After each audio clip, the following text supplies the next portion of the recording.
Hello, everybody. Thank you for joining our How to Do Research and Get Published webinar series. Today, we are talking about mastering nursing research from peer review to publication. To get us started, I'd like to introduce you to the team.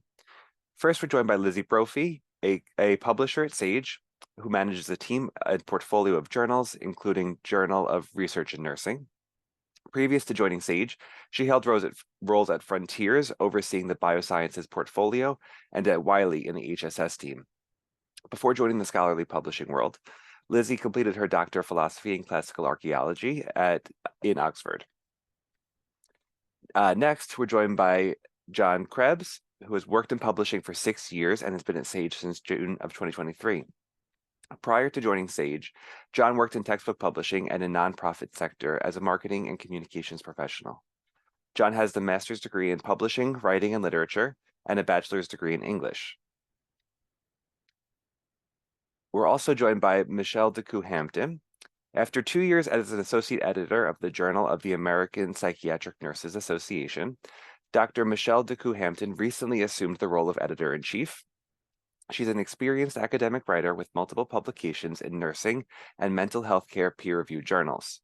She has expertise in the development of scientific writing skills for doctoral and master's students with over 15 years of graduate health professional education at Stanford University, San Jose State University, and Samuel Merritt University. Her research interests include holistic admissions review and expanding access to health professionals' education for underrepresented students. She also serves as the Associate Dean of Operations and Partnerships at Samuel Merritt University's College of Nursing in Oakland, California. We're also joined by Dr. Ahtisham Yunus, an assistant professor at the Faculty of Nursing, Memorial University of Newfoundland. One focus area of his is in developing nursing students' care and behavioral competencies to improve compassionate and person-centered care for marginalized and underserved populations. He also focuses on understanding and addressing the impact of social and structural determinants of health and social care on social care and self-management of the marginalized and underserved populations.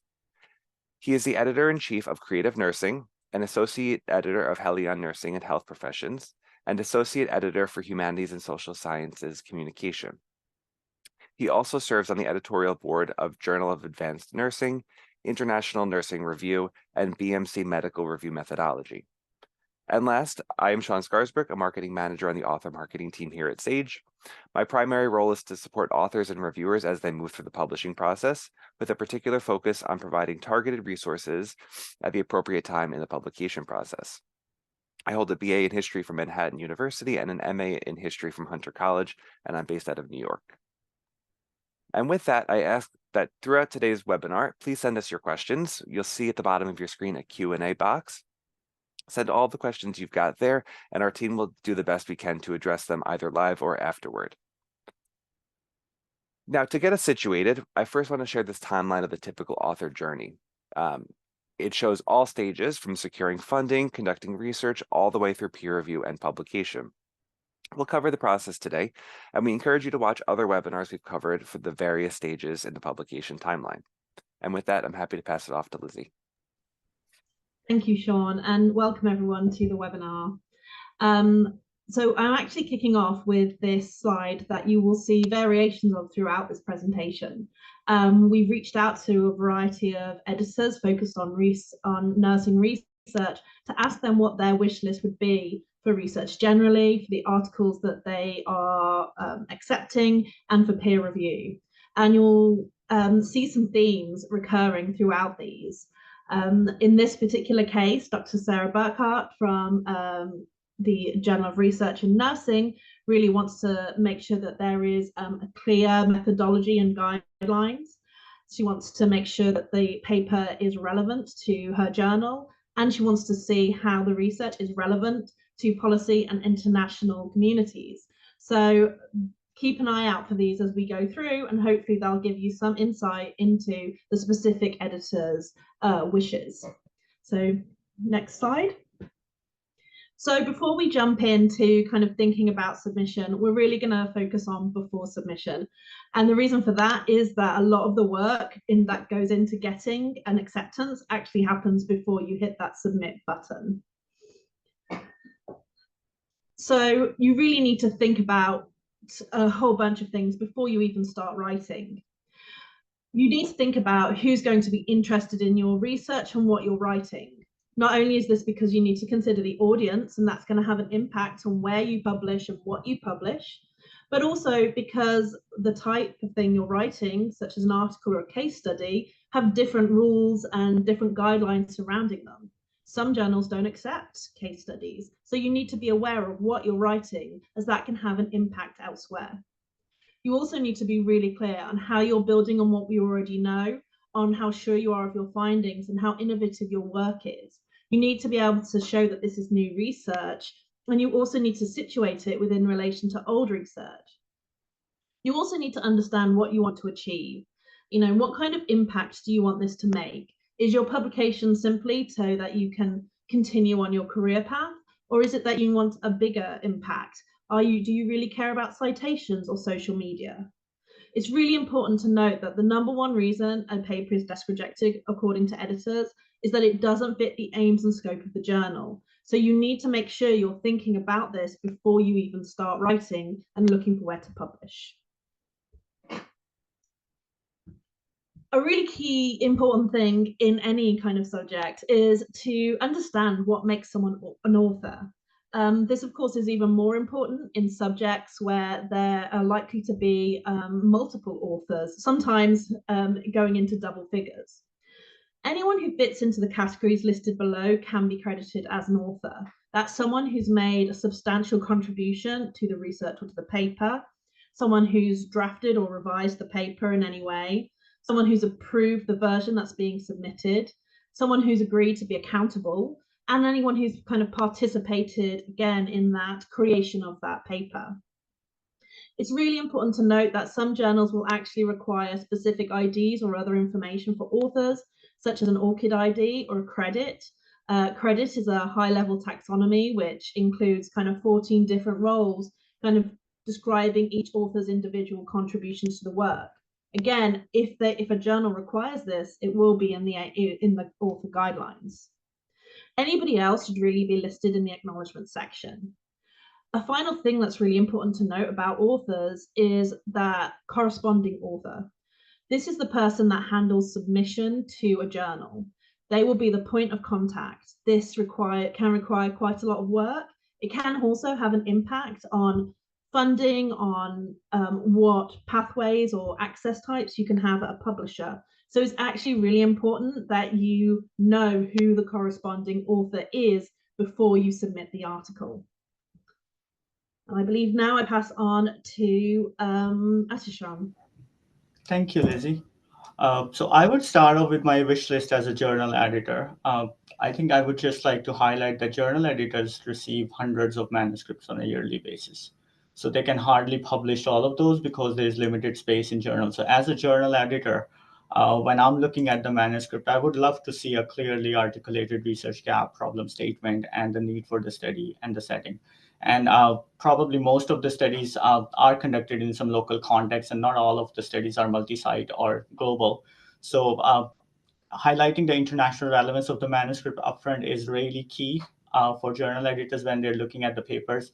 You need to make sure that the literature review background should include different contexts and the strengths and limitations of the study. So incorporate some kind of critical appraisal of the studies to articulate the research gap. Use rigorous methodology or robust methodology, irrespective of the type of design that you're using, because there are set guidelines for different type of designs. Your results should be consistent with the study purpose, and future research and practice implications should be there, rather than just giving vague statement. I think it's always good to have those tangible and concrete statements for people, and especially lay readers who might not be familiar with some of the technical terms or jargon that academics use. So it's always good for knowledge translation or applicability of findings in other contexts.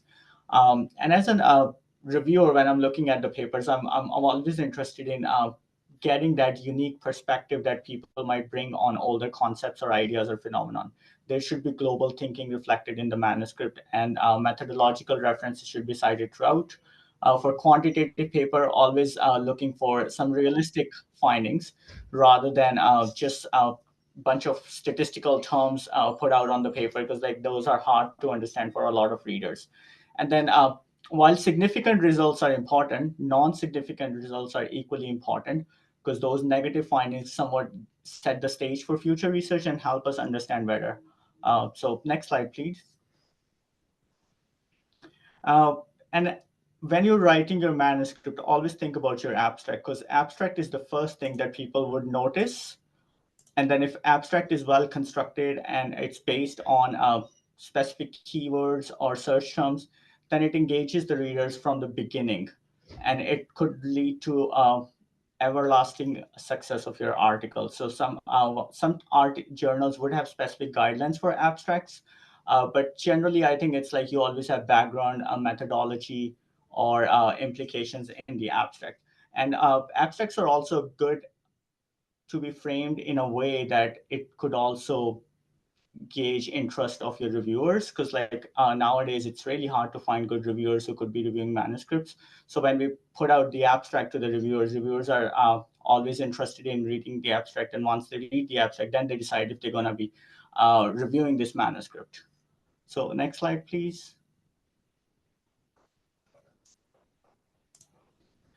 And then there are different types of manuscript, and I'll just give some generic guidelines for data presentation in different types of manuscripts. And please check author guidelines for your chosen article, as many journals have their own guidelines and rules for data presentation for various types of manuscript. For example, at Creative Nursing Journal, we have special guidelines for reporting p-values and statistically significant results, such as the threshold for statistically significant result is 0.005 rather than 0.05. So when you're writing your manuscripts, for instance, quantitative papers are generally based on numerical data. You need to present your demographic information first, and then you go on and remind readers of the questions or hypotheses that you're going to be examining in your paper. Highlight the trends and indicate support or lack of support for your hypothesis. In qualitative manuscripts, it's generally important to present discussion along with your themes and subthemes at the same time, and then they're usually expressed in words. In experimental studies, you should always be mindful of reporting your results and discussion separated. Use tables and figures to illustrate some of these points. Show the relationships or different type of statistical results or non-significant results or negative findings in your discussion sections. Explain those in detail and set the stage for readers to see how those findings are applicable to the global context. Tables and graphs are really useful way, and like summarize those. Don't use tables and graphs only just to present all the information, but those are only used as a supplementary files to explain whatever is presented in your text. Next slide, please. Now I would like to share Marty Lewis Hunstiger. She's one of the co-editor-in-chief for Creative Nursing, and her list, what she would like to see in a good paper. So she would like to see that authors are showing a strong interest in the topic. The manuscript title is succinct, interesting, and it avoids any type of cliches. Abstract should be succinct and contains all the main points of the articles, but none of them are discussed in the article. So sometimes length, text formatting, references are important. Language of the text should be important. It should be straightforward, mostly first person active voice, and if third person or passive voice are used, there is a good reason for using that. All the content that you present in your article, the sources should be cited. Imputation of causation is avoided. If there are multiple independent variables, this is clearly acknowledged in the results sections, and the limitations to tools such as self-report are clearly acknowledged as such, and qualitative narrative data is edited for intangibility. Now I would hand it over to Lizzie to discuss other consideration for manuscript writing. Okay, so I've got three general areas here that I want to kind of focus on. First, thinking about your writing style. This is obviously thinking more broadly around the article as a whole. Your writing style should be academic. Obviously, it can be kind of difficult to define exactly what we mean by that, but I think we've all got a good feeling of that. It should be cohesive. We should not be seeing, even on the submitted manuscript, we should not be seeing drop sentences or full stops missing or anything like that. And of course, it should be of a good quality, and it should be inclusive. You should make sure that you are using inclusive language whenever possible. If we move over to the methods and analysis, Always make sure that you include your study design. We've already discussed that a little bit, and make sure any materials or methods are very, very clearly shown. Obviously, the relevance of any part of this, especially the results, is so, so important. That is really what will get you over the line.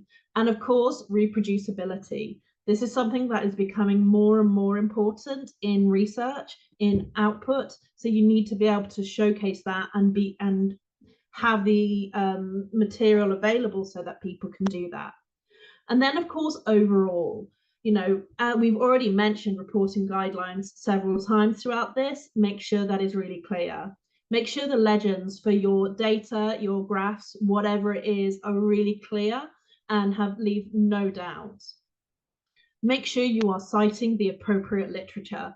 Make sure you have cited it, you have referenced it. Again, this is something that quite often comes up as a reason for rejection.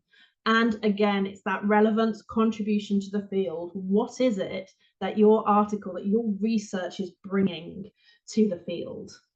Next slide.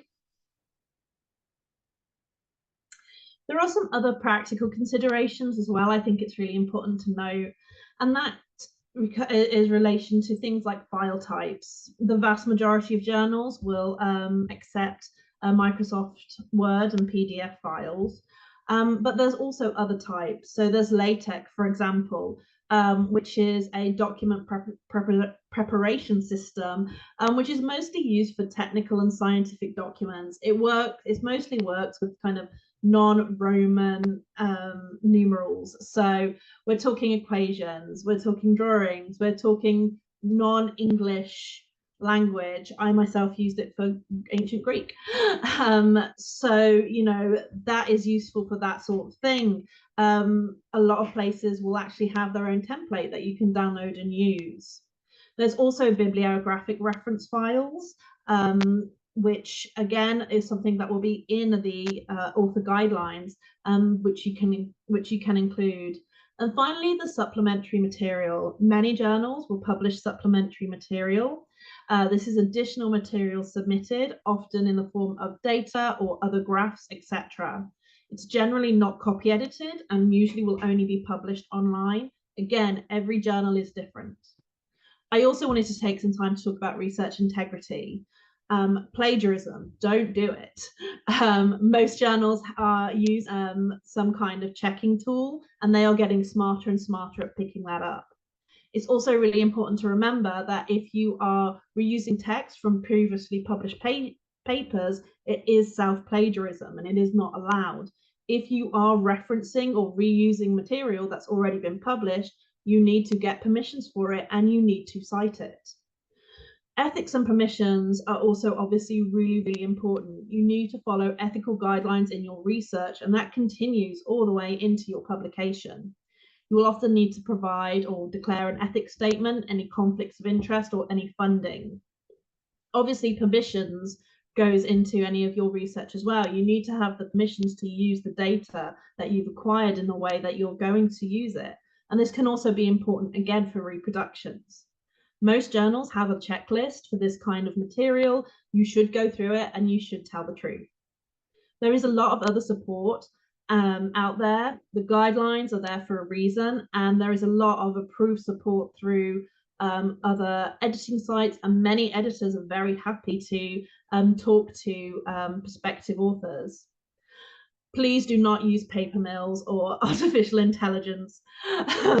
Most journals do not want this. Please do not use it. And again, we are picking up on it more and more. Next slide. I wanted to finish this up, this kind of pre-publication, pre-submission bit, by talking a bit about publishing in a second language. The majority of journals that people want to publish in are English language, and the majority of people in the world, English is not their first language. So naturally, we have naturally people are going to be publishing in their second language.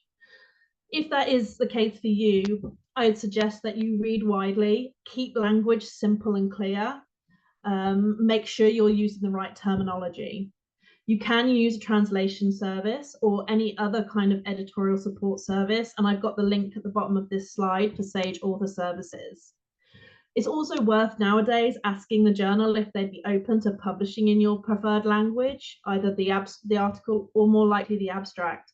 A lot of journals are trying to be more inclusive and would be really open to publishing abstracts in other languages if it's something you can supply. Once again, please do not use AI unless this is specifically allowed. AI is not great at creating these kind of translations. And with that, I'm handing over for the next phase, which I believe is submission.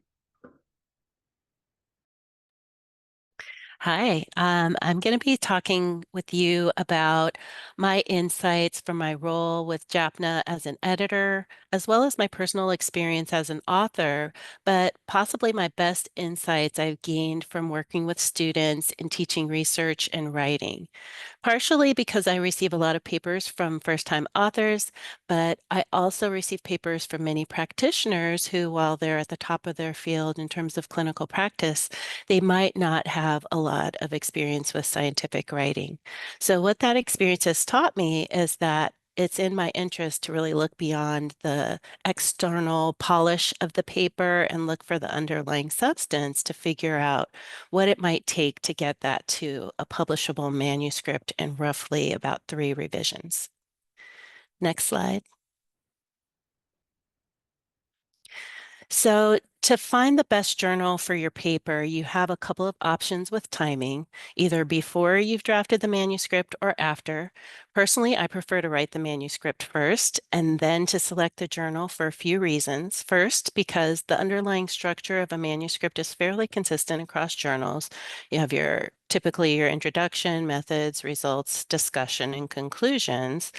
And then second, it allows me to stay true to my findings without trying to make them fit into the scope and aims of the journal. And so there's a couple of tools you can use. One is you can see on the right side of the slide, it's called the Sage Journal Recommender, and you'll enter a few details about the manuscript. It'll generate a list of journals, and within that journal, the titles of the articles that are relevant to your topic. And then another tool that I like to use is called JANE, and that's an acronym that stands for Journal Author Name Estimator. You can enter the manuscript title or your entire abstract, which is the approach that I'd recommend, and it generates a list of journals with links to the studies, making it really easy to view the abstracts where you can see the methods, check the sample size to see which is the closest fit to your work and which journal might be most likely to send your paper out for the first round of review.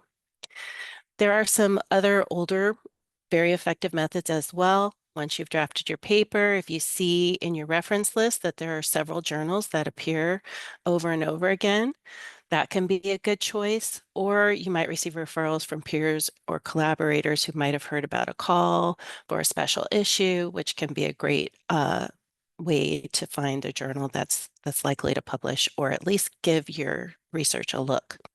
So whatever the referral source is, you still want to do your due diligence and carefully review the aims and scopes of the journal. As far as the acceptance rates, they can all seem pretty abysmal. So what you might consider as an alternative is the impact factor as a proxy of the possible volume of papers that a journal receives. So if you think about it in terms of like Ivy League schools, they're inundated with applications year after year. Similarly, journals with high impact factors probably get more of an influx of papers than those with lower ones. And just as students can attend state schools and community colleges and get a wonderful education, it's possible to publish a really excellent paper in a journal with a lower impact factor. And submitting there could increase the chances that your paper makes it out for that first round of peer review, which is your goal, because it's there that the learning can begin and you can incrementally begin to improve your paper as soon as you start getting that feedback from your peers. Now, about accessibility, I have a word of caution. It's not necessarily applicable to SAGE journals, but there are some journals that you might not realize are open access only. And I was one of many co-authors on a paper, and the lead author didn't learn that it was open access only until after it was accepted. And then at that point, her only choice was either to pay several thousands of dollars to get it published or to forfeit the paper. So just be very cautious and thoughtful when you're reading through those requirements or making that selection about accessibility of your paper when you're submitting your manuscript to a new journal, particularly if your work was unfunded and you don't have access to several thousands to pay to publish your paper. Then once it's drafted and you found the right journal, you could still have a good amount of work to do. You can begin with reviewing those author guidelines, which I'll return to in just a moment. But knowing the right time to submit is a very delicate balance between perfectionism, and many of us have those perfectionist tendencies as researchers, and the good enough for review. And by good enough, I don't by any means intend to imply that it's acceptable to submit a paper that you haven't given your best effort to. But I've also seen some really wonderful writers, researchers whose publication productivity is paralyzed by their perfectionism. And further, perfection is an impossible goal. There's no paper that's ever going to achieve that. And I've rarely seen a paper that didn't have any typos or needed some sort of refinement. So you're still going to go through your steps. You're going to proofread multiple times, catch everything that you can. I found that it helps to leave a couple of days before your final submission so you can have fresh eyes one more time before you submit. And then when you're very close, there's a couple of additional things to attend to: statements about funding, conflicts of interest or lack thereof, statements about IRB, making sure that you've got all that covered. As an author, when I'm preparing for submission, I have my full manuscript in one hand and the author guidelines in the other. I like to highlight the most important information there. Actually, you can go to the next slide. The page limits are very important, and you want to note particularly if these page limits include or do not include the references. They can make a huge difference in how many pages you might need to shave off, or if you have a little room to add something. Then the citation style you want to be attentive to. And even if you're using reference management software, which is great for generating those reference lists and switching between styles if that's required, there could still be some required editing.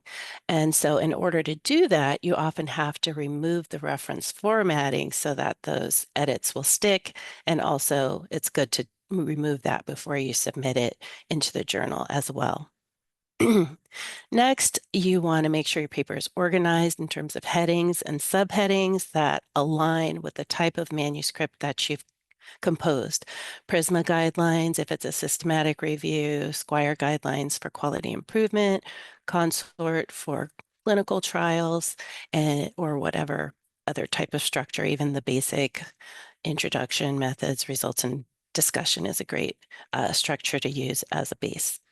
And then, as stated previously, if English isn't your primary language, the use of an English language editor could be a great investment.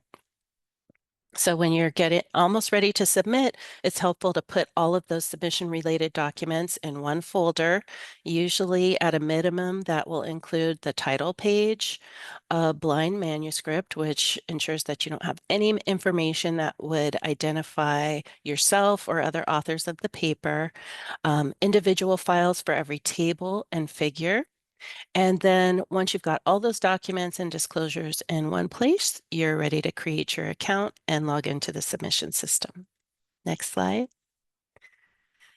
Sage uses Scholar One, but other journal systems will be similar, and you can find the links for where to submit on the same page where you find the author guidelines in most cases. I highly recommend using ORCID because it can act as a single sign-on system, and whether you're a reviewer or you're submitted as an author in various different journals, you can use that same sign-on rather than remembering a bunch of different logins and passwords. Once you get into the system, there will be an option often to toggle between your profile as an author or a reviewer. So if you don't see the option to submit a new manuscript, just make sure you're on your author profile. And then from there, most systems tend to be quite user-friendly and will walk you through the steps of the submission process. So you'll enter information about your manuscript, upload your documents. I really like to drag and drop my files from the folder. When I have them all located in one place, it makes it really easy so I don't forget anything that I wanted to upload, and then you can arrange them in the order you want them to appear. And finally, you'll be prompted to create a full submission PDF, pulling all of those documents together, and then be sure that you approve it at the end and check for a confirmation email to make sure that your manuscript was successfully submitted. It's also important to note that once you've submitted, you have to wait for the editor to get back to you about a decision. You can't submit to another journal. It can only be under consideration by one journal at a time. And it's probably a good idea to wait on any further edits until you know what the peer reviewers have to say about your paper. And then the ball is in the editor's court. Next slide, please. So the first things that I look for when a new paper comes into my inbox are the plagiarism report. A few words or a single phrase are generally not a concern, but when I see large amounts of text, that could result in an immediate rejection. Next, I'll review the abstract. First, to see if the study's purpose aligns with the aims and scope of the journal, and then second, to see if what they found could potentially add something meaningful to the literature. Is it something that I'd like to read or our readers would find useful for their practice? And then once I've gotten past these initial checks, I'll scan the paper for its organization. Does the methodology align with the stated purpose? Do the headings and subheadings align with the norms for how you present data in those different manuscript types? And then I'll finally get to the writing style, which might seem a little bit out of order, but the reason I prioritize organization over the writing style is that it can be easier to wordsmith the paper than to reorganize it. So when I'm examining the writing style, I'm looking for clarity. I like it to be as straight and simple as possible. Is there a flow within the paragraph between sections? And then I'll even spot check a reference or two. The challenges of AI and paper mills have come up. So I want to verify first that it's a real reference. It hasn't been something that was hallucinated by generative AI. And then the second is to check for proper attribution and use of primary sources rather than secondary. And then finally, I'll do that quick check for an IRB statement. And if the paper checks out, I will be ready for a decision. Next slide. So the last option on the list is kind of the unicorn of the group. It's very uncommon to accept a paper as is the first time it comes on into my desk. I've only had one experience where a paper was accepted without any requests, and that was when working with a student. I was completely astounded. Hasn't ever happened again since. The most common at this stage, though, unfortunately, is the desk rejection. We received so many papers, and especially if there are a lot of people who are unfamiliar with the process, there can be a lot of learning to do. And so if you can make it to that first review, you can start to get the feedback that you need to then grow through a trial and error process and learn how to get your papers accepted on a more consistent basis. But for me as an editor, some things that could lead to desk rejection, some fatal flaws include the plagiarized content, conclusions that are massively incongruent with the findings or the scope of the study. And then other fatal flaws might be there was no IRB approval for a study for which it was indicated.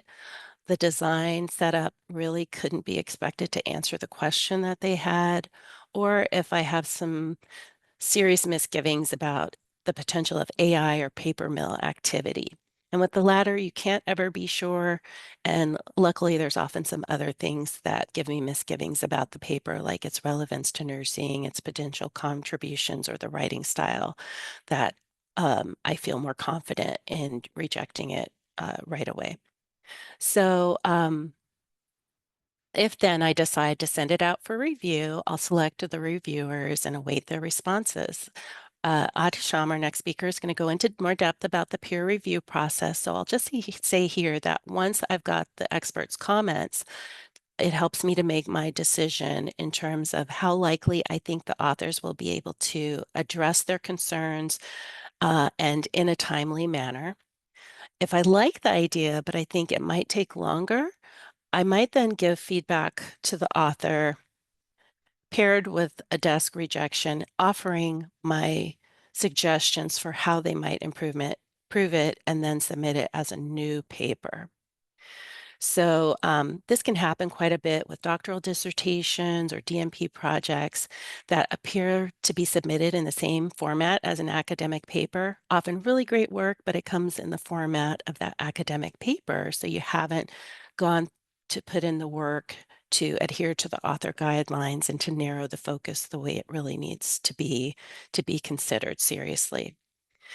Personally, I still receive rejections from time to time. Most of the time, I'll get a revise and resubmit, and each time I've been really pleased at the end of the peer review process that the paper is much better than I initially submitted. So now we'll have Adisham share more with us on the peer review process. Thank you, Michelle.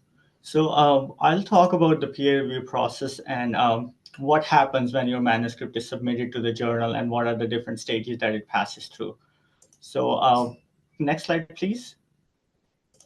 So when you initially submit your paper, it goes straight to the journal portal. As Michelle mentioned, it goes to ScholarOne for all SAGE journals. And then most of the journals would have a managing editor, or sometimes the associate editors would take on that role as a managing editor. So they'll review the paper, check it for compliance with the aims and scope of the journal. And once it's meet those requirements, then it would probably either be assigned to the editor-in-chief, or editor-in-chief would take that paper and assign it to other associate editors. And at this stage, if they decide that the manuscript does not either fit with the scope, aims or scope, or it could probably does not add to novel results or findings for the journal audience, or if perhaps similar papers have already been published. So they look at some of these things.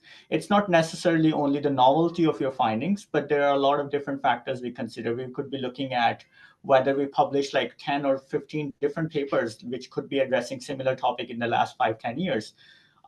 Is it educational paper, but does not really talk about clinical aspect of stuff? So it depends on like how journal is probably prioritizing paper. For instance, at Creative Nursing, because we are a theme-focused journal, we focus a lot on manuscript that fit in our overarching theme for the year, and then we have specific issues for each under the broader theme. So if the manuscript does not fit any of those themes, then we unfortunately would reject the manuscript or send it to Sage Track, and then it'll go to the next journal. So editor-in-chief, and associate editors are looking at all of these factors when they make that decision. And if they do decide that the paper does not fit the scopes, or it's not really adding anything new to the literature, then probably you might get a desk rejection at this stage. And some editors tend to do that because it's also an opportunity for the authors to go on and submit the manuscript straight away to the next journal. It's not necessarily a bad thing, desk rejection. Like, I understand like it could be frustrating for authors, but sometimes it's an opportunity for you to think about your paper again, and then go back to your drawing board where you had a list of 3 or 4 journals that you decided to submit to, and then you can quickly submit it to the next journal. Sometimes you might get decision in 3-4 months, and it could be desk rejection, which is, I think, probably more frustrating for a lot of authors, that it took 3-4 months for an article to actually be desk rejected. So if you get a desk rejection early, and at this stage of my career, I still get desk rejections all the time. And sometimes it's just based on what journal want at that time. So if your manuscript is desk rejected, you can go on and submit to the next journal. And then if the editor decide that it needs to be sent out for peer review, then generally it's a double-blind peer review process, and the manuscript would go out to 2 reviewers. At least 2 reviewers. Sometimes it could be 3 reviewers when there are conflicting comments from the reviewers.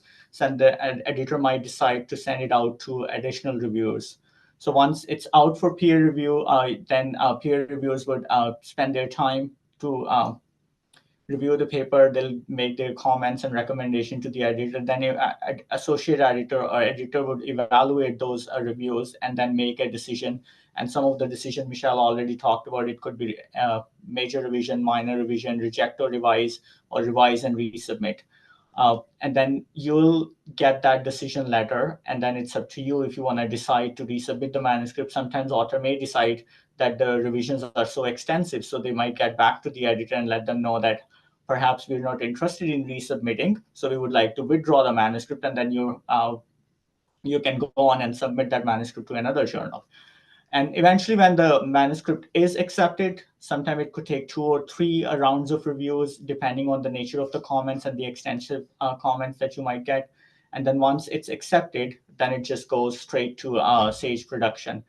Now, at Sage Journals, one of the things that a lot of editors would do, if your manuscript is submitted and it does not fit our needs at that specific time, sometimes based on the reviewer's comment, we might forward it to Sage Track, and then Sage Track would select some relevant journals for you, and they would give you that automatic option to save you time from revisiting the author guidelines, and they'll give you those choices, and then you can transfer that your manuscript directly to the other journal, and then the next editor would make the decision either on the prior reviews, or they might send that back to another set of reviewers for detailed comments.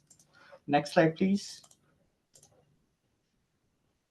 So this is another editor's wish list from Dr. Todd Rupert, who is the editor-in-chief of Western Journal of Nursing Research, and they would like to see a clear, valid rationale for why the manuscript is relevant and what's the background information, what gap is being filled.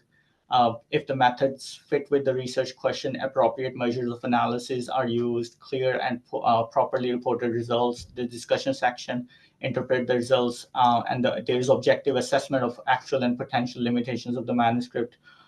Everything that they would like to see as a reviewer would be like, all of those things are also applicable as a reviewer, and they would also like to see the fit of the article with journal's aims and scope. And I think this is something that we've been reiterating from the beginning, that always take your time to read the author guidelines, and then frame your manuscript as closely as possible to the author guidelines.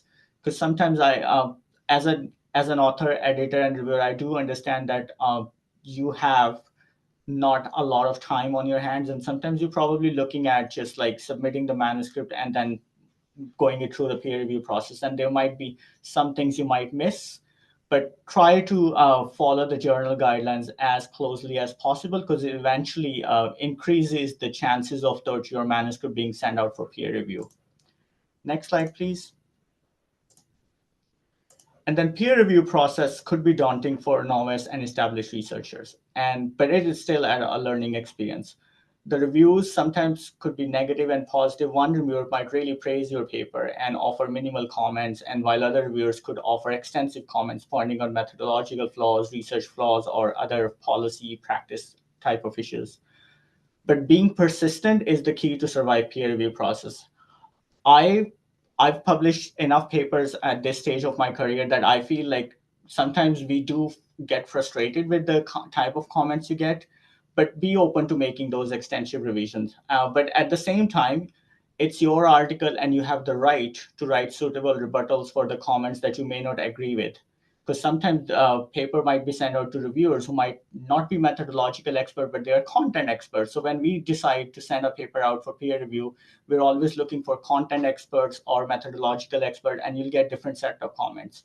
So if you do not agree with any comment, but you have suitable evidence-based rebuttals that you can write, it's usually accepted by editors, and they do like you to have that autonomy in terms of addressing those comments. But where applicable, you need to be really also probably consider those comments from a constructive point of view. And then if a couple of reviewers are not understanding your work properly, then it could also mean that when the paper is actually published and sent out to other people, they might not understand some of your findings as well. So therefore, it's important to seek help from other colleagues, friends, or experienced co-authors. Eventual goal of the peer review process is to assess the rigor of your science, the type of article, and make it better so that it can make a good and useful contribution to the literature, or could be useful to policymakers, could be useful to practitioners or clinicians. Very few articles are accepted without revision or with minor revision.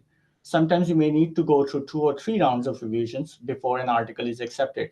But please note that with each revision request, you get one step closer to publication, and each revision request from the editor or the journal shows that they are interested in publishing your work. So take your time with reviewers' comment. Ensure that you've submitted a revised manuscript that meets editors and reviewers' expectations. Sometimes editors might make the decision on the revised manuscript without sending it out back to the reviewers, but often it is sent out for a second round review, and reviewers might come back with additional set of comments if you did not adequately address their previous comment. So next I would pass on to John, who will talk about licensing and production process for an accepted article. Hi, everyone. As Adesham said, I'll start off with briefly discussing the licensing process. So when your article is accepted, the first step is to sign a license. Things to know about this are that it'll likely be on a separate platform. And this is really how you give the publisher the right to publish your manuscript, your content. Most or all licenses will state that you have permission to reuse anything from a third party. And this is often a straightforward and easy, hopefully, process.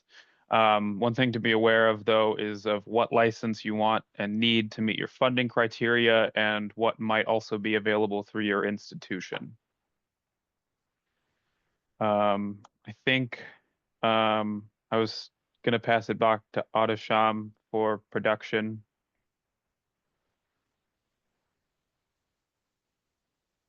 Yes, so for production, once your article is accepted, then it goes back to the editor-in-chief, and then editor-in-chief would have to go through certain steps within the Scholar One database. Scholar One will go through the production checklist. We'll submit that to the production editor. We can assign the article straight away into a specific issue that we're going to publish. Or we could just make a note to the production editor that this article should be held off for a certain time until some revisions are. Sometimes you could also send a pre-proof stage to the authors, which is before even the production editor would do the copy editing of the article. So this is the first proof stage where the editor-in-chief or associate editor, or whoever is the handling editor, would like to see some more additional changes to your article. So they'll send it back to you with copy edits. For instance, we do that specifically at Creative Nursing, because after the article is accepted, then our copy editor would take over that article. They would make their own edits, send it back to the author with additional queries, and then help them address those queries. And once that's addressed, then we'll go through the production checklist. We'll forward it to the production editor and then assign it to the specific issue. At this stage, if your article is not assigned to a specific issue, then it could also be assigned as a first online article or online first article. And then article is still out there. People can cite it. There is an associate DOI for the article, but it just not have the volume or the issue number assigned to it. Thank you. All right. And I'll dive right into talking a little bit about what goes on and really what you do after publication, as well as how to get involved as a peer reviewer. So before moving on, I'll just touch a little bit on promotional opportunities a bit. So at this point, your article has been accepted. Congrats. But the article or the work doesn't really stop there. For promotion, the first step is really to set yourself up for success. This can be through increasing the discoverability of your paper with SEO and an ORCID ID, as others have discussed. This is important because a strong digital footprint really just makes your research more discoverable. Next is to really share wherever you can, be that on social media, such as Blue Sky, Twitter, LinkedIn, ResearchGate. It's important to also use any institutional channels available to you as well, such as updating your faculty profile or make use of departmental newsletters and repositories here as well. The more visibility your paper gets, the wider its impact, really. Going hand in hand with sharing wherever you can, you really need to talk about your research a lot. Conferences, either virtual or in person, remain a great space for engagement, and that really underlies the importance of networking. Networking is vital to promoting your work, so it's worth considering joining networking groups in your area or in your discipline, and being generally open to collaboration. And finally, consider disseminating your research via different forms of content, such as through a lay summary or a plain language summary, or a graphic of some kind, such as a video, graphical abstract, or infographic. Readers and researchers engage with different types of content, so it is worth meeting them where they're at through these various other means available to you. In addition, please take advantage of our free resources. On the right-hand side of the slide, you'll see links to a free toolkit we developed in partnership with social media expert Mark Kerrigan on how to use social media for academic purposes. And finally, if you need more ideas, check out our Promote Your Article pages for additional resources, and that's linked at the bottom of this slide. Moving on, we'd like to discuss the peer review process a little bit more in depth and how you can get involved if you desire. Next slide, please. Aside from the benefits the peer review process has for each publication, there are significant benefits for the peer reviewer. This is important to consider if you're interested in getting involved yourselves. The most significant is the service a peer reviewer provides to their respective field. Each time someone peer reviews, they are directly helping to improve the quality of the article, offering the author new insights into the research methods and results. Providing the opinions of fellow experts in the field offers support and further insight. It is also a way to keep up with new directions in the field and could really be a gateway to an editorial board or editor position downstream yourselves. That being said, the best way to improve your writing is by reviewing papers, so it's also just good professional development. People who provide good and timely reviews are more likely to be invited to serve on editorial board, which is another source of professional development. Moving on, now that we have a little bit more background on peer review, I'm going to talk a little bit about what peer reviewers should keep in mind when reviewing an article. So at Sage, the phrase used is research done well to describe the bar for publication. This varies between fields, but here's how it's explained to journal editors. Sage is looking for discrete, coherent contributions to the academic record that have sufficient methodological rigor to serve as sound building blocks for future research. We'll talk a little bit how to identify research done well in the next few slides. So when a reviewer is evaluating a manuscript, there are some characteristics of the writing and structure that they may notice immediately, such as whether the author used an academic writing style, which is obviously important for academic papers. This can be important for, next thing that they might look for is the language quality or the quality of the language. Some aspects to consider here are concise language, correct article usage, and the correct usage of singular and plural agreement in verbs and nouns. The general cohesiveness of the article, such as the overall flow of the manuscript. And lastly, most, if not all, journals expect bias-free, inclusive language that is appropriate for a global audience. Overall, there are 4 key things a reviewer looks for. Making sure that the author or authors have followed the specific reporting guidelines, if a journal requires them, that is, as not all do. An article should also make a clear contribution to the field. Depending on the journal, it might not be a requirement that all articles make significant or especially novel contributions to the field, but it is generally recommended that a contribution of some kind is noted in the manuscript. Next, we expect research to have appropriate ties to the overall literature of the field.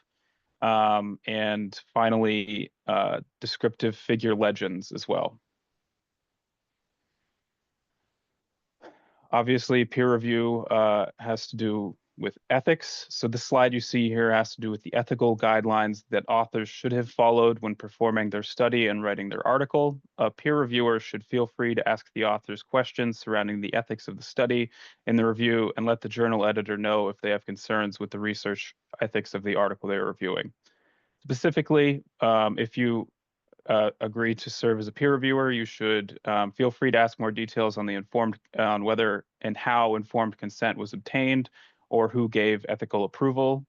If you have any concerns about the privacy of the study participants, please let the journal editor know there as well.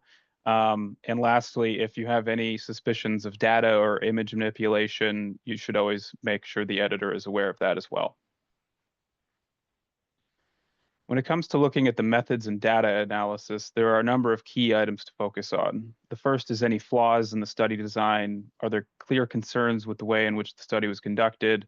Is the study design consistent with similar studies in the field? Do the results and conclusions seem appropriate given the type of study conducted? Are they standard for that kind of study? Are the materials and methods used for the study appropriate for the research question being addressed?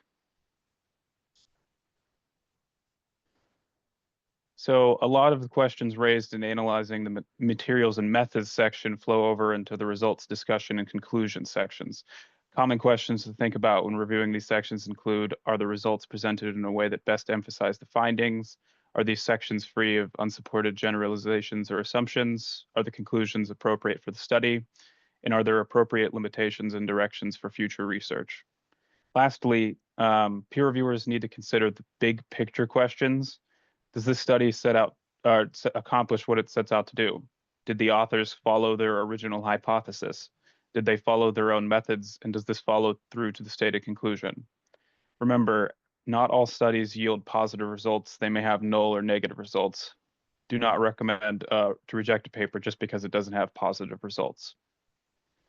All of that being said, I have a slide here on what's useful in a review and what's not so useful, just some examples. Things that should be avoided in reviews are like not including enough detail, no justification of decision recommendation, if a recommendation doesn't match the comments. Some other things that are useful, such as specific feedback referencing line numbers throughout the manuscript, major versus minor comments, author comment, or and just generally in a helpful, positive, constructive tone. Finally, I wanted to share about how you can get involved as a peer reviewer of interest. There are two major ways that a reviewer can start the journey of becoming a volunteer reviewer. The first is to create an account in the journal's peer review site. Make sure that a regularly checked email address is used for this. An institutional email address is always preferred. Next, you would need to create or add an ORCID ID associating it to that account, including the full affiliation. Specify the degree or degrees and choose the appropriate salutation. Making sure that to choose strong keywords that best illustrate your research expertise are included is also important because it helps editors and associate editors really find you when they're looking for qualified peer reviewers. Examples of good keywords and those to avoid are shown on the right in some of your specific disciplines. Good keywords are generally those that are descriptive but not too descriptive. And then, as I said, the second way to become a volunteer reviewer is by connecting with editors directly. So you might consider reaching out to editors via email, as most have their email on the journal's website, or by creating a Web of Science account. I think I'm going to turn it back over to Sean. Thank you, John. So now we're wrapping up with the webinar today. Just wanted to flag that we've got some more upcoming. We've got a list of them out here. Feel free, we'd love to see you in a future webinar. And for anybody looking for further support, we have our Journal Author Gateway, which houses our resource bank, a lot of things that you can get started with.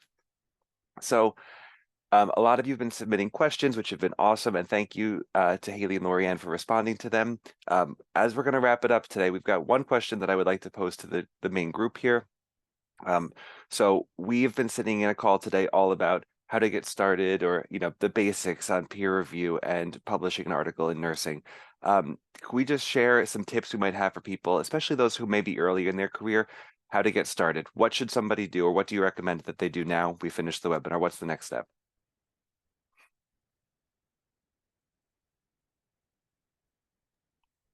I can offer a suggestion.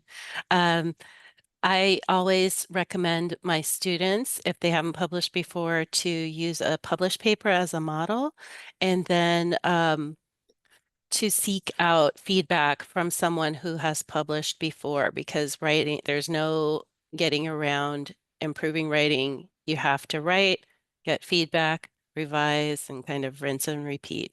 So wherever you can get the feedback, that's what you need to do. I would add, I think for me it was be bold and courageous, because like rejection is part of peer review journey and part of journal publication. So don't be afraid of getting your manuscript rejected. I can share my own experience. Like first time I published a qualitative study was I submitted to a journal. This study was rejected by 12 different journals, desk rejected, just because it was a local study. And they were like, this study is not relevant to international audience. But after 12 rejection, I ended up getting that study published in a higher impact journal who are more receptive of like some of the local papers and stuff.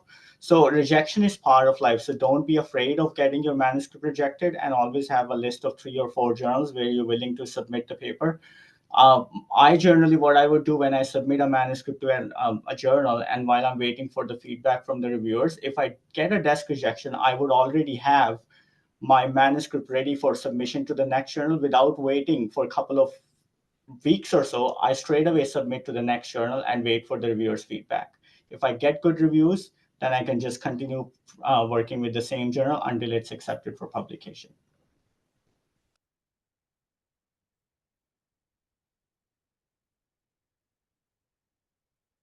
Great. Well, thank you very much. Thank you very much to everybody who's joining us today. As I said, we hope to see you in a future webinar. And thank you very much to our speakers today, to John, Lizzie, Atisham, and Michelle. It's been great having you, and been great having everybody in attendance today. Hope to see you in the future, and take care.